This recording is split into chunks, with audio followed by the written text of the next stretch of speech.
Data mapping with OPC UA is a bit different than normal S7 data mapping.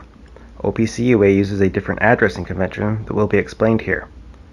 From the Getting Connected to MindSphere manual, we can see that an OPC UA node ID in MindSphere is represented by three elements: a namespace index, an identifier type, and an identifier. These three elements must then be entered using the following syntax: namespace equals namespace number, semicolon, identifier type equals identifier. In order to gather this information from the PLC, we will be using a free OPC UA client called UA Expert, provided by Unified Automation. A link to this software can be found in the description below. To begin, you must add a server to your UA Expert project. You can specify the address of your PLC in the Advanced tab.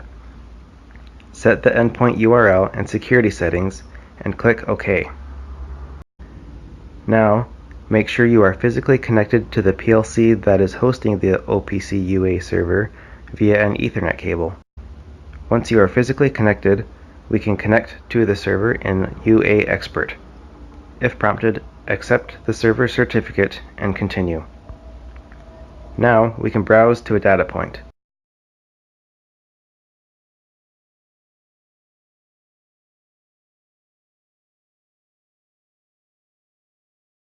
In the top right corner of the window, the attributes of this data point are given, including the namespace index, identifier type, and identifier mentioned earlier. To read this data point in MindSphere, it must be read using the syntax specified in the manual. For example, here's how this data point would be configured. The namespace index is 3, the identifier type is string, and the identifier is prdata.stacksproduced. Note that even though this variable is stored as an integer in the PLC, it is being served by the OPC UA server as a string. If the identifier type entered in MindSphere does not match the type indicated in UA Expert, the data point will not be read.